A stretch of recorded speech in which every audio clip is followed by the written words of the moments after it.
अब तो सभी लोग फुल्का खाते हैं, फुल्का। अब फुल्का खाते हैं फिर भी पेट फूला रहता है। पहले मोटी मोटी रोटी खाते थे तो भी सब हजम हो जाता, अब वो फुल्का भी पेट में फूला रहता है, हजम ही नहीं होता।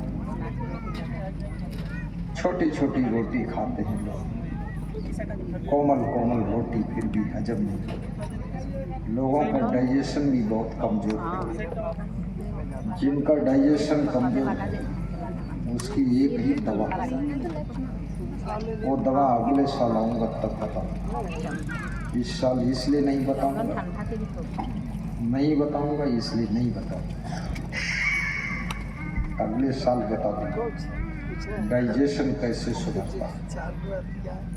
दवा नहीं है, तरीका है। और इस साल बताऊँगा तो विषयांतर हो जाएगा, इसलिए जो चल रहा उसको चलने दो।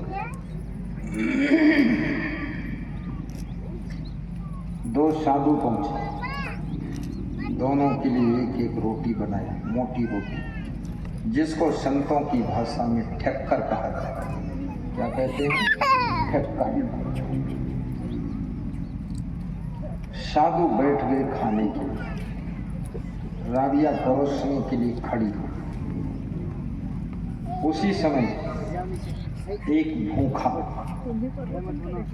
व्यक्ति आया, अपना पेट खोलकर दिखाने लगा कि मैं 3 दिनों का भूखा हूँ, मुझको रोटी पहले दे दो। राबिया ने एक रोटी दिया, उसने कहा एक में कुछ नहीं होगा, दोनों रोटी दे दो। राबिया ने दोनों रोटी उस भूखे व्यक्ति को प्रेम से दे दिया, उसने खा लिया और मुस्कुराता हुआ चल। लेकिन जो साधु थे वो दिन भर पैदल चलकर आए थे, दोनों साधु, वो भी भूखे थे। अब उनके सामने रोटी आ चुकी थी और रोटी नहीं मिली। साधु थोड़ा मन में भाव हुआ, आज लगता है भूखे ही सोना पड़ेगा। एक समय वो था जब भारत देश में बहुत गरीबी थी, कितने लोगों को पेट भर खाने को नहीं मिलता। आज वो समय है, पेट भर खाने को सबको मिलता है, लेकिन सबका पेट खराब चल रहा है, क्योंकि लोग तादाद से ज़्यादा खा रहे हैं, ज़रूरत से ज़्यादा खा रहे हैं, जितनी आवश्यकता नहीं उससे ज़्यादा लोग पेट भर खाते हैं। कुछ लोग मुंह तक भर कर खाते हैं। कम खाना बहुत कठिन है। व्रत उपवास रहना आसान है, लेकिन कम खाना तपस्या है। तुम व्रत रह सकते हो कि मंगलवार का व्रत हूँ, आज कुछ नहीं खाऊंगा, ये तो कर सकते हो, ये शर्म। लेकिन कम खाना, अगर 3 रोटी की भूख है तो 2 रोटी खा लो, ये कठिन है। 3 रोटी की भूख है तुम 5 रोटी खा लेते। अगर मालपुआ मिल जाए तो 10 मालपुआ खा लो, और यदि खीर मिल जाए तो आधी बाल्टी खीर पी लो। याद रखना, कम खाना बहुत बड़ी साधना है। जमा जमा कर खाना समझदारी है। खाने के बाद वज्रासन में बैठना 5 मिनट, ये चिकित्सा है पेट की। और फिर 10 मिनट लेट जाना, दोपहर में खाने के बाद लेटना। 16 दाएं 32 बाएं भोजन पचे बिन चूरन खाए। 16 बार दाहिने करवट लीजिए, 2 सांस लीजिए। 32 बार बाएं करवट लीजिए, 2 सांस लीजिए। भोजन पचे बिन चूरन खाए, 16 दाएं 32 बाएं।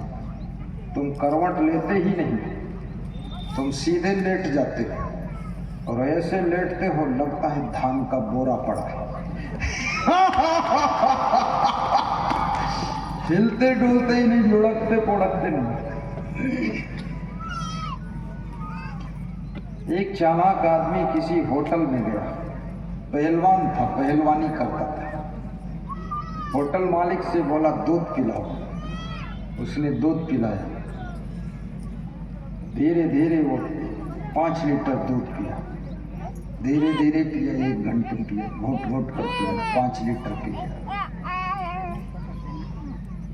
फिर शिकायत किया, अरे दूध में चीनी कम थी, बिल्कुल थी ही नहीं, चीनी और लाओ। आधा किलो चीनी लिया, तो आधा किलो चीनी मंगाया। बोला आधा किलो दूध भी लिया, चीनी चबा चबा कर खा गया, ऊपर से आधा किलो दूध और पिया। फिर बोला लेटने की जगह बताओ। तो होटल मालिक बोला कि भाई लेटने का काम यहाँ नहीं होता है, यहाँ खाओ और अपना पेमेंट करो, जाओ। बोले नहीं, मैं भोजन केवल लेटता भी। एक तखत पड़ा था, बोले इस पर लेट जाओ। लेटा, लेट कर लुढ़कने पोड़कने लगा और थोड़ा आवाज करने लगा, ओ ओ ओ। होटल मालिक डर गया, इसका कुछ दूध नुकसान कर गया, रिएक्शन कर गया और कहीं ये मर गया, बहुत मुश्किल आ गई।